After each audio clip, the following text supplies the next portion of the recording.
നമസ്കാരം. പുരോഹിതന്മാർ, രാഷ്ട്രീയവും മതേതര രാഷ്ട്രീയ പ്രസ്ഥാനക്കാർ പച്ചയ്ക്ക് മതവും പറയുന്ന കേരളത്തെക്കുറിച്ച് നമ്മൾ ചർച്ച ചെയ്തത്. അത്തരമൊരു സാഹചര്യത്തിൽ നിന്നുകൊണ്ടാണ് നമ്മൾ ഇന്ന് ഈ ഒരു ചർച്ചയിലേക്ക് കടക്കുന്നത്. ചിദാനന്ദപുരിയിലൂടെ,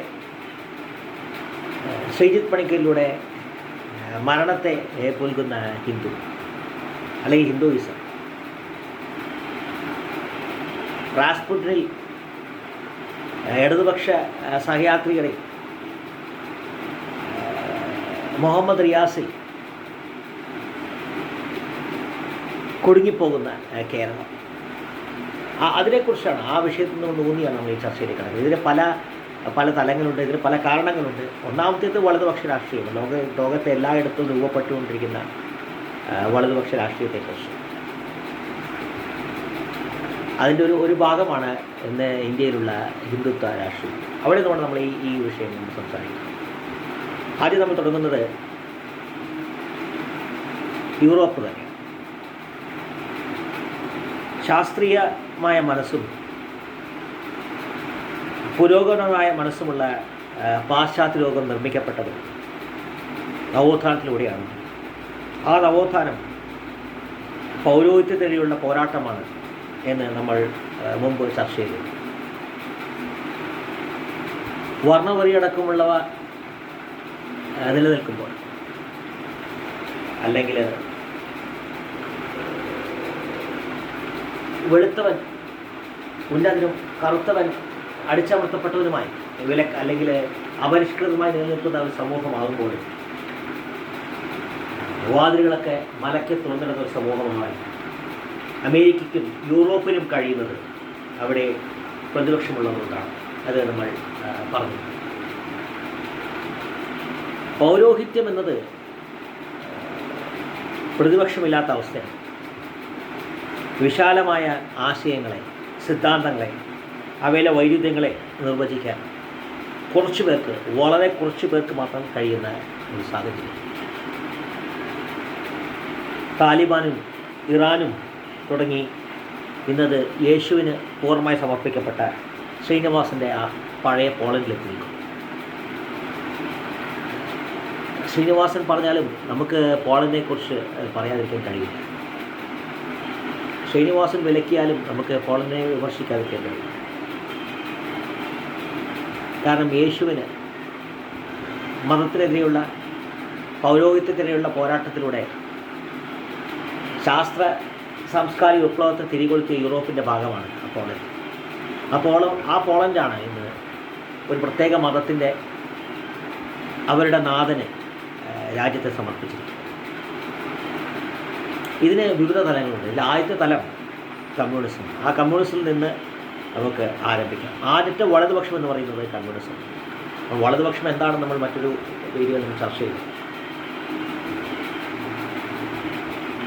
അധികാരത്തിൻ്റെ ഇടനാഴികളിൽ റാസ്പുട്ടിനുണ്ടായിരുന്ന ഒരു റഷ്യ, ആ റഷ്യക്കെതിരെയുള്ള പോരാട്ടമാണ് സ്റ്റാലിനെയും ലെനിനെയും പോലുള്ള ഏകാധിപതികളെ നിർമ്മിക്കുന്നത്.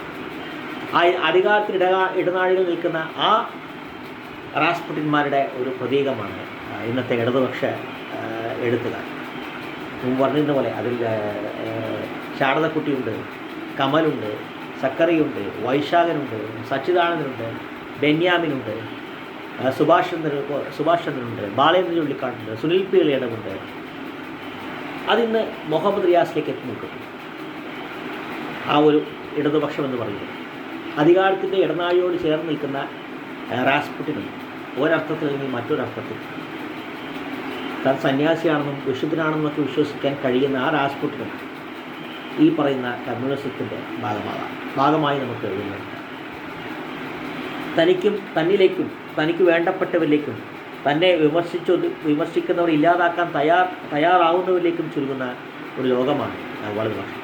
ആ വലതുപക്ഷത്തെ ഏറ്റവും ശക്തമായി പ്രതിനിധാനം ചെയ്യുന്ന രണ്ട് വിഭാഗങ്ങളാണ്. ഒന്ന് താലിബാനും, രണ്ട് കമ്മ്യൂണിസം. അവിടെ സ്റ്റാലിനുണ്ട്, ബിൻ ലാദനുണ്ട്, കാസ്ട്രോ സഹോദരന്മാരുണ്ട്, അതിൻ്റെ എല്ലാം ഉൽപ്പന്നങ്ങളായ ബിനീഷ് കൊടിയേരിമാരും, ഇവരെല്ലാം ഉൽപ്പന്നങ്ങളാണ്, നിർമ്മിതികൾ. രണ്ടാമത് നമ്മൾ ഇസ്ലാമിക തീവ്രവാദത്തിലേക്ക് വരും. പലവട്ടം ആവർത്തിച്ചുകൊണ്ട് തന്നെ കൂടുതൽ ഉദാഹരണങ്ങളിലേക്ക് നമ്മൾ കടക്കുന്നില്ല. ആ ചങ്ങലയിലെ പുതിയ ഖണ്ഡികളിലേക്കാണ് നമ്മൾ ഇപ്പോൾ പോകുന്നത്. അതിൽ അബ്ദുൽ നാസർ മറിയുണ്ട്, KT ജലീലുണ്ട്, നാസർ കൂടത്തായുണ്ട്. അതിൽ നേരത്തെ പറഞ്ഞ പോലെ അതിൻ്റെ ഉൽപ്പന്നങ്ങളായി വന്നവർ, അതിൻ്റെ വിരുദ്ധ ശ്രേണിയിൽ അതിൻ്റെ തിക്തത അനുഭവിച്ചവരുണ്ട്, അതിനോടൊപ്പം നടന്നു പോയവരുണ്ട്. അതിനൊപ്പം നടന്നു പോയവരിൽ പ്രധാനപ്പെട്ടവരാണ് നേരത്തെ പറഞ്ഞ ഇടതുപക്ഷവും ഇടതുപക്ഷ എഴുത്തുകാർ. നേരത്തെ പറഞ്ഞ പോലെ ആ രണ്ട് ഈ നേരത്തെ പറഞ്ഞ അബ്ദുൽ നാസർ മദനിമാരുടെ, KT ജലീലുമാരുടെ, അല്ലെങ്കിൽ സദ്ദാം ഹുസൈന് വേണ്ടി ഹർത്താൽ വിളിച്ചവരുടെ, ഉമർ ഖാലിദിനെ പോലെയുള്ളവർ, ഡൽഹിയിൽ ഉമർ ഖാലിദിന് വേണ്ടി കേരളത്തിൽ സമരം നടത്തിയവരുടെ, അവരുടെയൊക്കെ ഒപ്പമോ എതിർവശത്തായി നിൽക്കുന്ന ആളുകളിൽ ശേഖനൂർ മൗലയുണ്ട്, ആരിഫ് ഹുസൈനുണ്ട്, MN കാർശ്ശേരിയും, അമീത് ചേന്നമംഗളൂരും, മാമുക്കോയും, സിനിമാർ മാമുക്കോയും ഒക്കെ ഉണ്ട്. ഇസ്ലാമിക തീവ്രവാദവും കമ്മ്യൂണിസവും ചേരുന്നത് രണ്ട് സമാന ആശയങ്ങൾക്കുണ്ടാകും. അതിൽ ഏറ്റവും ആദ്യത്തേതാണ് ഭയം നിർമ്മിക്കുക, അനുസരിച്ച് ജീവിക്കുക, അല്ലെങ്കിൽ കീഴടങ്ങുക, അല്ലെങ്കിൽ മരിക്കുക, കീഴടങ്ങുക അല്ലെങ്കിൽ മരിക്കുക എന്ന് പറയുന്നത്. ഭയമാണ് നിർമ്മിക്കുന്നത്. എതിർക്കുന്നവരെ, അത് ചെറിയ പ്രത്യയശാസ്ത്രങ്ങളായ തങ്ങളുടെ പ്രത്യയശാസ്ത്രങ്ങളെ എതിർക്കുന്നവരെ, അങ്ങനെ പ്രത്യയശാസ്ത്രവർക്കുണ്ട് നമുക്ക് പറയാൻ കഴിയില്ല, അല്ലെങ്കിൽ അതിനെ വിശകലനം ചെയ്യുന്നവർ പലപ്പോഴും അതിലെ പിഴവുകളായിരിക്കും കണ്ടെത്തുക. ഇവരേറ്റവും വേഗത്തിൽ ഇല്ലാതാക്കാൻ കഴിയുക എന്നുള്ളതാണ് ഈ രണ്ട് പ്രത്യയശാസ്ത്രത്തിൻ്റെയും സാമ്യത എന്ന് പറയും. അത് വിലക്കുകളായി വരാം, കൊലപാതകങ്ങളായിട്ട് വരാം, ചേകണൂർ മൗലവിയാവാം, TP ചന്ദ്രശേഖരനാവാം, ഇത്തരം പലതരത്തിലുള്ള ആളുകൾ. മൂന്നാമത്തെ നമ്മൾ കോൺഗ്രസിലേക്ക് എത്തി. വൈരുദ്ധ്യങ്ങളുടെ കലവറയായതുകൊണ്ട്, എതിർശബ്ദങ്ങൾ നിറഞ്ഞു കവിയുന്നതുകൊണ്ട്, ഇത് രണ്ടും കൊണ്ട് മാത്രം ആശയപരമായി പൂർണ്ണമായും ജീർണിച്ചിട്ടും നിലനിൽക്കുന്ന കോൺഗ്രസിനെ നമ്മുടെ മുമ്പ് വരുന്ന പല വീഡിയോകളിൽ നമ്മൾ വിശകലനം ചെയ്തു. എന്നാൽ കോൺഗ്രസ് ഇസ്ലാമിക തീവ്രവാദമായി പൂർണ്ണമായി സന്ധ്യ ചെയ്യാൻ തീരുമാനിച്ചൊരു ഘട്ടമുണ്ട്. അതാണ് 1986 ഷാ ബാനു കേസ്. ആ ഷാ ബാനുവിൽ നിന്നുമാണ് ഇന്ത്യയിലെ വലതുപക്ഷം യഥാർത്ഥത്തിൽ ആരംഭിക്കുന്നത്. നമ്മളിപ്പോൾ ഈ കാണുന്ന അയോധ്യ ആയാലും ഗ്യാൻ ബാബി ആയാലും പൊളിച്ച അമ്പലത്തിൽ പോയി തൊഴുതാൽ രാജ്യത്തെക്കുറിച്ചും പ്രജകളെക്കുറിച്ചും മാത്രം, കർമ്മത്തെക്കുറിച്ചും ത്യാഗത്തെക്കുറിച്ചും രാജധർമ്മത്തെക്കുറിച്ചും വ്യക്തിധർമ്മത്തെക്കുറിച്ചും മാത്രം സംസാരിക്കുന്ന ശ്രീരാമന് അനുഗ്രഹം കിട്ടുമെന്ന് വിശ്വസിക്കാൻ തക്ക രീതിയിൽ ഒരു വലിയ സമൂഹത്തെ സൃഷ്ടിക്കാൻ BJPക്ക് കഴിഞ്ഞത് ഈ ഒരു സമാഗമത്തിൽ നിന്ന്. ഷാബാനുവിൽ ഇസ്ലാമിക തീവ്രവാദവും കോൺഗ്രസും സന്ധിക്കുകയാണ്. പുരോഗമനവാദിയായ ജനാധിപത്യവാദിയായ നെഹ്റു യൂണിയൻ സിവിൽ കോഡിലെ പിന്തുണച്ചില്ല എന്ന്, 59 കേരള സർക്കാരിനെ താഴെ ഇറക്കിയെന്ന്, സ്വാതന്ത്ര്യസമര സേനാനികളിൽ വലിയൊരു വിഭാഗം, ലോകത്തെമ്പാടുമുള്ള സ്വാതന്ത്ര്യസമര നേതാക്കളിൽ വലിയൊരു ശതമാനം, നമ്മൾ സിംബാബ്വേയിലെ ഭരണകൂടമാക്കാൻ നമുക്കറിയാം, വലിയൊരു ശതമാനം, വളരെ വലിയൊരു ശതമാനം, ചെറിയ ഒരു വെളിയിലുണ്ടാവുന്ന അതിലേ ഉള്ളൂ, ഒരു നെൽസൺ മണ്ടേലയെ പോലുള്ള കുറച്ച് ആൾക്കാരേ ഉള്ളൂ, ഒഴിച്ചു നിർത്തിയ വലിയൊരു ശതമാനം ഏകാധിപതികളായതും ആ രാജ്യങ്ങൾ എന്നേക്കുമായി അരക്ഷിതാവസ്ഥയിലെത്തിയതും നമ്മൾ അറിയുന്നു. അപ്പോൾ അങ്ങനെ അല്ലാത്തൊരു ഭരണാധികാരിയായിരുന്നു നെഹ്റു. നേരത്തെ പറഞ്ഞ പോലെ യൂണിയൻ സിവിൽ കോഡ്, അങ്ങനെ ഒരു ജനാധിപത്യവാദിയായിരുന്നു നെഹ്റു എന്നും കോൺഗ്രസ് പ്രസ്ഥാനമെന്നും, സ്വാതന്ത്ര്യം കിട്ടിയാൽ കോൺഗ്രസിനെ പിരിച്ചുവിടണമെന്ന് നമുക്ക് എല്ലാവർക്കും അറിയുന്ന കാര്യം എന്ന് പറഞ്ഞെന്ന് നമുക്ക് അറിയുന്ന കാര്യം. അപ്പോൾ നേരത്തെ പറഞ്ഞ പോലെ അങ്ങനെ ഒരു നെഹ്റു യൂണിയൻ സിവിൽ കോഡ് എതിർത്തിരുന്നു. 59 EMS സർക്കാരിന് താഴെ ഇറക്കാൻ ശ്രമിച്ചെന്നുള്ളതെല്ലാം നമ്മൾ അറിഞ്ഞിരുന്നുവെങ്കിൽ ഇപ്പോൾ അത് നമ്മൾ വീണ്ടും ആഴത്തിൽ ചർച്ച ചെയ്യാൻ തുടങ്ങുന്നത് ഈ ഒരു ഘട്ടത്തിൽ, ഈ നേരത്തെ പറഞ്ഞ ഈ ഒരു സമാഗമത്തിൽ നിന്നുമാണ്, വിലക്കപ്പെട്ട ഒരു സമാഗമം. മതമൗലികവാദികളുമായിട്ട് സന്ധി ചെയ്യാൻ രാജീവ് ഗാന്ധി തീരുമാനിച്ച ആ ഒരു ഘട്ടത്തിൽ നിന്നാണ് നമ്മൾ ഈ വിശകലനങ്ങളിലേക്കെല്ലാം വരുന്നത്. എന്തുകൊണ്ട് നെഹ്റു ജനാധിപത്യവാദി ആവുന്നില്ല? എന്തുകൊണ്ട് നെഹ്റു യൂണിയൻ സിവിൽ കോഡ് എതിർത്തുന്നു? മതപീഡനമായിരുന്നു ലക്ഷ്യം. മതവും ശൈശവദശയിലായ ഒരു രാജ്യത്തിന് ഇത്തരം ചർച്ചകളിലേക്ക് പോകാൻ തക്ക പാകത എത്തിയില്ല എന്ന് പൂർണ്ണമായ അർത്ഥത്തിൽ മതേതരവാദിയായിരുന്നു. കപട മതേതരവാദിയോ കപട യുക്തിവാദിയോ അല്ലാത്ത നെഹ്റു എങ്ങനെ അത്തരം തീരുമാനത്തേക്ക് എത്തി എന്നുള്ളത് നമ്മളെ കുഴപ്പമില്ല. അതൊരു സമസ്യയായി നിൽക്കുന്നു. അത് നെഹ്റുവിനെ പലതരം വിശദീകരണങ്ങളിലേക്ക് വ്യാഖ്യാനങ്ങളിലേക്കോ ദുർവ്യാഖ്യാനങ്ങളിലേക്ക് കൊണ്ടെത്തിക്കാൻ സാധിക്കുന്നത് ഈ ഒരു ഘട്ടത്തിൽ അത്തരം ചർച്ചകൾക്ക് പൂർണ്ണമായ ഒഴിവഴിഞ്ഞിരുന്നത് ഈ ഒരു പറഞ്ഞ വിലക്കപ്പെട്ട സന്നാഹമാണ്. പക്ഷേ കോൺഗ്രസ് ഇന്ത്യയിൽ നടത്തുന്നത് ആശ്രിത നിയമനങ്ങളാണ്, ജാതിമത പീഡനങ്ങളാണ് എന്നെല്ലാം നമ്മൾ തിരിച്ചറിയുന്നത് ഈ ഷാബാനുവിനാണ്. അഖിലേഷ് യാദവ് ആയാലും ജാർഖണ്ഡിലെ ഷിബു സോറനായാലും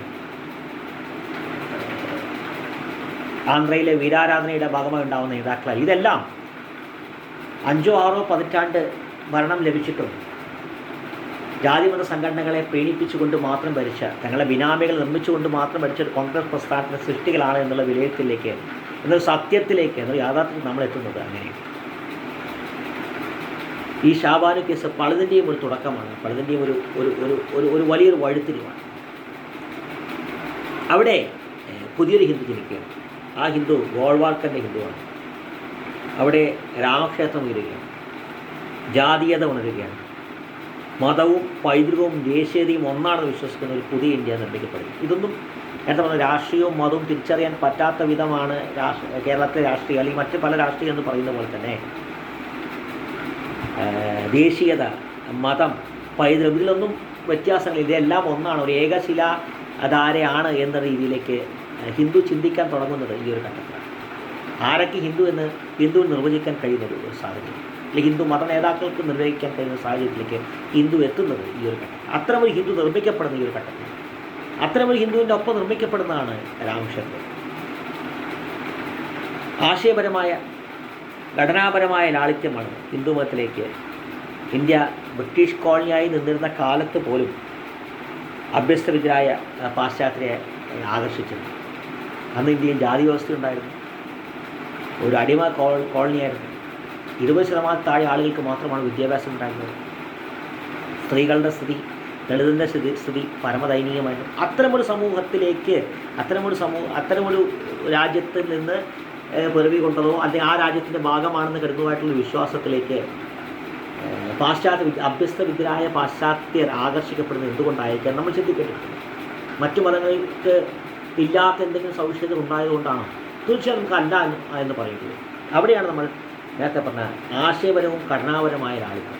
നിയന്ത്രണങ്ങളില്ലാത്ത, നിങ്ങൾക്ക് ഞായറാഴ്ച നിങ്ങൾ പള്ളിയിൽ വരണം, വെള്ളിയാഴ്ച നിങ്ങൾ പള്ളിയിൽ വരണം, പള്ളിയിൽ അച്ഛൻ നിങ്ങൾ ബഹുമാനിക്കണം, നിങ്ങൾ നിർബന്ധമായും മദ്രസയിൽ പോകണം.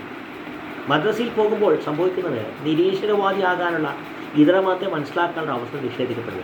ഞങ്ങളുടെ മതം തന്നെയല്ലേ നല്ലത് എന്ന് 5, 6, 7 വയസ്സിൽ എല്ലാം വായിച്ച് തിരിച്ചറിയേണ്ട ഒരാൾ 2, 3 വയസ്സിൽ തന്നെ സ്വന്തം മതത്തെക്കുറിച്ച് പഠിക്കുന്നു. അതാണ് വലുത്, ഏറ്റവും മികച്ചത് തിരിച്ചറിയുന്നത്. അവിടെയാണ് നേരത്തെ പറഞ്ഞ മദ്രസ നിരീശ്വരവാദികളെ ഇല്ലാതാക്കുക. ഈ നിരീശ്വരവാദികളെ ഇല്ലാതാക്കുക എന്ന് പറഞ്ഞാൽ തങ്ങളുടേതല്ലാത്ത വിശ്വാസമുള്ളവരെ ഇല്ലാതാക്കുക എന്നുള്ളത്. അത്തരം ഒരാളുകൾ ഇനി ഉണ്ടാവുമെന്ന് നിർബന്ധത്തിൽ നിന്നുണ്ടാവും.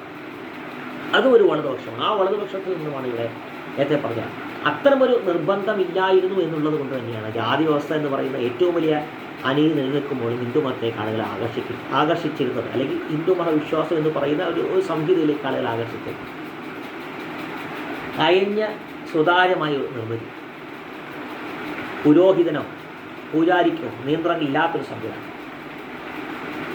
അവിടെ കേരളത്തിലെ ഗുരുവായൂരപ്പൻ തമിഴ്നാട്ടിലെ സുബ്രഹ്മണ്യനാവുന്നു, ആന്ധ്ര എങ്ങോട്ട് കടന്നു ചെല്ലുമ്പോൾ അത് വിഘ്നേശ്വരനാവുന്നു, മഹാരാഷ്ട്രയിൽ അത് കാളിയാവുന്നു, ഹിമാലയ സ്ഥാനത്തിൽ അത് ശിവനാവുന്നു. നിങ്ങളുടെ ഇഷ്ടം, അത് നിങ്ങൾ തീരുമാനിക്കുക, നിങ്ങളുടെ താല്പര്യങ്ങളാണ്, നിങ്ങളുടെ രൂപമാണ്, നിങ്ങൾ കാണുന്ന രൂപത്തിൽ നിങ്ങൾ ആരാധിക്കുക. പൂക്കൾ മുതൽ മദ്യം വരെ, പുസ്തകങ്ങൾ മുതൽ കുരുതി വരെ, മൃഗബലി വരെ ആരാധനയ്ക്കായി ഉപയോഗിക്കുന്ന അതിൽ ശരിയുണ്ട്, അതാണ് ദൈവത്തെ പ്രീതിപ്പെടുത്താൻ കഴിയുന്നത് എന്ന് വിശ്വസിക്കുന്ന ഒരു വൈരുദ്ധ്യങ്ങളുടെ ഒരു കലമാണ്.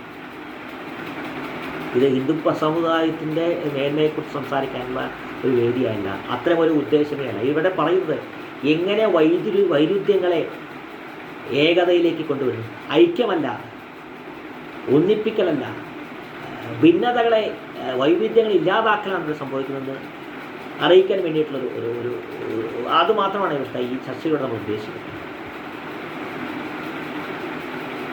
ക്ഷേത്ര നിർമ്മിതികൾ ഇപ്പോൾ പള്ളിയിലെയോ അമ്പലത്തിലെയോ പോലെ തുറന്ന നിർമ്മിതികളാണ്, സൂര്യപ്രകാശം കടന്നു വരുന്ന നിർമ്മിതികളാണ്. ഇളം വസ്ത്രം ഇടുന്നത് നമുക്ക് ആ വെളിച്ചമുകളിലേക്ക് നേരെ എത്താൻ വേണ്ടിയിട്ടാണ്. അത്തരമൊരു കാറ്റും വെളിച്ചവും കടന്നെത്തുന്ന സുതാര്യമായ നിർമ്മിതി. അവിടെ നിങ്ങൾ ഏകാഗ്രതയും ശാന്തതയും മാത്രം ലക്ഷ്യമാക്കുന്നത്, മറ്റു മതങ്ങളിലും അത് തന്നെയാണ് ലക്ഷ്യമാക്കുന്നത്. പക്ഷേ ഈ തുറന്ന സൂര്യപ്രകാശം വരുന്ന രീതിയിലുള്ള നിർമ്മിതിയെല്ലാമായിരിക്കും അവർ പക്ഷേ പാശ്ചാത്യരെ ഹിന്ദു മതത്തിലേക്ക് ആകർഷിക്കുക. കാരണം അമ്പലങ്ങൾ ആ കേന്ദ്രീകൃതമായ ആരാധനാലയങ്ങൾ എന്നുള്ളത് തന്നെ ഒരു നിർബന്ധമായിരുന്നില്ല. ദിഗംബരായിരുന്നു, നിസ്വരായിരുന്നു, ഭൗതിക ലോകത്തോട് പുറമെ നിന്നിരുന്നവരായിരുന്നു പേരുകെട്ട അല്ലെങ്കിൽ പ്രധാനപ്പെട്ട സന്യാസിവര്യന്മാരല്ല. അവർ ആരാധനാലയങ്ങളെ എന്ന് പറയുന്ന സങ്കല്പത്തിന് തന്നെ എതിരാണ്. നിങ്ങളുടെ രൂപത്തിൽ, നിങ്ങൾക്ക് ഇഷ്ടമുള്ള രൂപത്തിൽ നിങ്ങൾക്ക് ആരാധിക്കാൻ കഴിയുന്നുണ്ടോ, അതാണ് ഈശ്വരൻ എന്നുള്ളതാണ് ഒരു സങ്കല്പം. ആർക്കും കടന്നു വരാനും ആർക്കും ഇറങ്ങിപ്പോകാനും കഴിയുന്നൊരാശയം. നേരത്തെ പറഞ്ഞ വലതുപക്ഷത്തിൽ നമ്മൾ ഇസ്ലാമിക തീവ്രവാദത്തെക്കുറിച്ചും കമ്മ്യൂണിസത്തെക്കുറിച്ചും പറഞ്ഞ ആ ഒരു വലതുപക്ഷം എന്ന് പറയുന്നത് നിങ്ങൾക്ക് കടന്നു വരാനും നിങ്ങൾക്ക് ഇറങ്ങിപ്പോകുക എന്നാണ് നിങ്ങളുടെ ഇഷ്ടം. ടി.പി. ചന്ദ്രശേഖരൻ ഇറങ്ങിപ്പോയ, കോൺഗ്രസിൽ നിന്ന് ഇറങ്ങി കമ്മ്യൂണിസ്റ്റ് പാർട്ടിയിൽ നിന്ന് വിട്ടുപോയ പോലെ കോൺഗ്രസ് പാർട്ടിയിൽ നിന്ന് വിട്ടുപോയി അദ്ദേഹം ഒരു കമ്മ്യൂണിസ്റ്റ് പ്രസ്ഥാനത്തിൽ ചേർന്നു എന്ന് കരുതി ടി.പി. ചന്ദ്രശേഖരൻ ജീവൻ നഷ്ടപ്പെടുന്നു. അവിടെയാണ് കോൺഗ്രസ് വലതുപക്ഷം അല്ലാതെയാവുന്നത്. അതാണ്, അതിലേക്കാണ് നമ്മൾ വരുന്നത്. ആർക്കും കടന്നു വരാനും ആർക്കും ഇറങ്ങിപ്പോകാനും കഴിയുന്ന ഒരു മഹാആശയം. ആ ആശയത്തിൻ്റെ ഇന്നത്തെ അവസ്ഥയിലേക്കാണ് നമ്മൾ ഈ ചർച്ച ചെയ്യുന്നത്. അവിടെയാണ് ആ ആശയത്തെയാണ് ചിദാനന്ദപുരിയും ശ്രീജിത്ത് പണിക്കരെല്ലാം കോട്ട കെട്ടി സംരക്ഷിക്കാൻ കഴിയും. സൂര്യപ്രകാശം എത്തുന്ന തുറന്ന നിർമ്മിതികൾ ഈശ്വരൻ സംരക്ഷിക്കുമെന്നുള്ള വിശ്വാസത്തിൽ, ഈശ്വരൻ നൽകുന്ന വെളിച്ചമാണ് ഊർജ്ജം എന്നുള്ള വിശ്വാസത്തിൽ കടന്നു പോകുന്ന സമൂഹത്തെ കോട്ട കെട്ടി മതിൽ കെട്ടി, വിശ്വാസത്തെ, സമൂഹമല്ല ഒരു വിശ്വാസത്തെ കോട്ട കെട്ടി മതിൽ കെട്ടി സംരക്ഷിക്കാൻ കഴിയണം. ആ ദൗത്യം നമ്മൾ ഏറ്റെടുക്കണം. ആ ദൗത്യം എനിക്ക് ദൈവം നൽകിയിട്ടുണ്ടെന്ന് വിശ്വസിച്ചുകൊണ്ട് എത്തുന്ന രണ്ട് വ്യക്തികളാണ് ഈ പറഞ്ഞ ചിദാനന്ദപുരിയും ശ്രീജിത്ത് പണിക്കരും. ചിദാനന്ദപുരിയിൽ റാസ്പുട്ടിനുണ്ട്, ഗോൾവാക്കറുണ്ട്, ഫിഡൽ കാസ്ട്രോയുണ്ട്. തനിക്ക് അനുയായികളുണ്ടെന്നും താൻ പ്രതിനിധീകരിക്കുന്ന അല്ലെങ്കിൽ താൻ വിശ്വസിക്കുന്ന ആശയത്തെ നിർവചിക്കാൻ തനിക്ക് കഴിയൂ എന്നും തനിക്ക് മാത്രമേ കഴിയൂ എന്നും കരുതുന്ന അവരുടെ കൂട്ടത്തിലുള്ള ആളുകളാണ് നേരത്തെ പറഞ്ഞത്. റാസ്പുട്ടിൻ അത്തരം ഒരു വ്യക്തിയായിരുന്നില്ലെങ്കിലും റാസ്പുട്ടിൻ അധികാരത്തിൽ ഇടനാഴികളോട് ചേർന്ന് നിന്നൊരു വ്യക്തിയായിരുന്നു. ഒരു സന്യാസിയാണെന്ന് വിശ്വസിക്കാനും വിശ്വസിപ്പിക്കാനും കഴിഞ്ഞില്ല. ശ്രീജിത്ത് പണിക്കർ പെടുന്നത് മറ്റൊരു ശ്രേണിയിലാണ്. M.A. ബേബിയുടെ, M.B. രാജേഷിൻ്റെ, ഇപ്പോൾ എടപ്പാളുകാരനായിട്ടുള്ളൊരു ഒരു ന്യായികൻ അടിമയെ കാണാറുണ്ട്, പ്രേംകുമാർ, വസീഫ്, ഇത്തരം അടിമകളുടെ ഒരു കൂട്ടത്തിൽ മുമ്പ് K.N. കുഞ്ഞാമതും ഇപ്പോൾ സുനിൽ പേടമൊക്കെ ചെയ്യുന്ന ഒരു ശാരദക്കുട്ടിയിലൊക്കെ വരെ എത്തി നിൽക്കുന്ന, പോൾ സെക്രട്ടറിയിലൊക്കെ എത്തി നിൽക്കുന്ന ആ ഒരു ന്യായീകരണ അടിമ തൊഴിലാളികളുടെ ഗണത്തിൽപ്പെടുന്ന വ്യക്തിയാണ് ഒരു ശ്രീജിത്ത്. ഈ നേരത്തെ പറഞ്ഞ ലിസ്റ്റിലുണ്ട്, നേരത്തെ പറഞ്ഞ K.N. കുഞ്ഞാമത്, Sunil പേടം, Sharadakutty, M.B. Rajesh, M.A. അവരുടെ കൂട്ടത്തിൽ രാഷ്ട്രീയം, സ്വന്തം രാഷ്ട്രീയം വെളിപ്പെടുത്താത്തവരുണ്ട്. ഉദിഷ്ടകാലത്തിന് വേണ്ടി മാത്രം ന്യായീകരണ തൊഴിലാളി ആയവരുണ്ട്. ന്യായീകരണ തൊഴിലാളി അല്ല എന്ന് തെളിയിക്കാൻ വേണ്ടി സാഹിത്യകാരന്മാരായവരുണ്ട്. ഈ കൂട്ടത്തിൽ ഇവരെല്ലാം ഉണ്ട്. ആ ഒരു കൂട്ടത്തിലാണ് ശ്രീജിത്ത് പണിക്കർ പെടുന്നത്. ശ്രീജിത്ത് പണിക്കർ സ്വന്തമായി നിർവചനം ശ്രീജിത്ത് പണിക്കർ നൽകിയിട്ടുണ്ട്. പക്ഷേ ശ്രീജിത്ത് പണിക്കർ ഇവരെക്കാളെല്ലാം അപകടകാരിയാവുന്നത്, ഒരുപക്ഷെ ഒരു അബ്ദുൽ നാസർ മദനിക്ക് സമാനമായ രീതിയിൽ അപകടകാരിയാവുന്നത് ഒരു മഹത്തായ ചിന്താധാരയുടെ, ഒരു മതവിശ്വാസത്തിൻ്റെ ന്യായീകരണം ഏറ്റെടുക്കുന്നതിനാണ്. ഇത് തന്നെയാണ് സാക്കിർ നായിക്കും M.M. അക്ബറും ചെയ്യുന്നത്. മതത്തെക്കുറിച്ച് ആളുകൾ തെറ്റിദ്ധരിക്കുന്നു. തൻ്റെ രാഷ്ട്രീയ പ്രസ്ഥാനം ഉണ്ടെന്ന് അദ്ദേഹം ശരിക്കും വെളിപ്പെടുത്തില്ല. തൻ്റെ മതവുമായി ബന്ധപ്പെട്ട് തെറ്റിദ്ധാരണ ഉണ്ടാകുന്നു, അത് തിരുത്തേണ്ട തൻ്റെ ഉത്തരവാദിത്തമാണ് എന്ന് ചിന്തിക്കുന്ന ഒരു മാനസികം. ഇത് തന്നെയാണ് യൂട്യൂബ് ചാനലുകളിലൂടെ ഇസ്ലാമിക തീവ്രവാദം പ്രചരിക്കാൻ ഒരു കാരണമായത്. 2003 വീഡിയോ നമ്മൾ പറഞ്ഞത് 2001 സെപ്റ്റംബർ 11 ആക്രമണത്തിന് ശേഷം വഴികൾ ഒരു ഭൂമിശാസ്ത്രപരമായ ഒരു നിലനിൽപ്പ് നഷ്ടപ്പെട്ട ഇസ്ലാമിക തീവ്രവാദ സംഘടനകൾ എങ്ങനെയാണ് ലോകത്തെമ്പാടും ഇസ്ലാമിക തീവ്രവാദം വളർത്തിയതെന്നും ഒരു ഗ്ലോബൽ തലത്തിലേക്ക് അത് എത്തുന്നതും എന്ന് നമ്മൾ ചർച്ച ചെയ്യുന്നത്. അവരൊക്കെ ഇത്തരമൊരു ആശയമാണ്. മതം പ്രചരിപ്പിക്കപ്പെടേണ്ടതാണ്, അനുയായികളുടെ എണ്ണമാണ് ഇതിൽ പ്രധാനം എന്നുള്ള ഭാഗം. അവർ പലപ്പോഴും ആരാധനയും ആരാധനാലയങ്ങളെ പോലും കാണുന്നത് ആളുകളുടെ കൂടിച്ചേരലുകൾക്കോ ഒരു സാമൂഹികമായ ഒത്തുചേരലുകൾക്കായിട്ടല്ല കാണുന്നത്. സമാന വിശ്വാസികളെ തിരിച്ചറിഞ്ഞ് അവരെ ഒന്നിപ്പിക്കാനും അവരെ ഒരു ആശയത്തിലേക്ക് കൊണ്ടെത്തിക്കാനും ശ്രമിക്കുന്ന ഒരു രീതിയാണ് ഇത്തരം യൂട്യൂബ് ചാനലുകളിലൂടെ ഇപ്പോൾ ചെയ്യുന്നത്. ഇപ്പോൾ അത് തന്നെയാണ് ഒരു ആരാധനാലയങ്ങളിലും അവർ ശ്രമിക്കുന്നത്. ഇപ്പോൾ നമ്മൾ കമ്മ്യൂണിസ്റ്റുകാരെ കുറിച്ച് പറയാറുണ്ട് ഒരേ അഭിപ്രായം. എങ്ങനെ അവർക്കിത് പറയാൻ കഴിയുന്നതാണ്? ആ ഒരു വലതുപക്ഷ സ്വഭാവമുള്ള സക്കീർ നായിക്കിനെയും എം അക്ബറിനെയും പോലെയുള്ള ആളുകളുടെ കൂട്ടത്തിൽ തന്നെയാണ് സയ്യിദ് പണിക്കർ. കാരണം ഓരോ വിഷയത്തിലും സയ്യിദ് പണിക്കർ വിശദീകരണം നൽകുകയാണ്.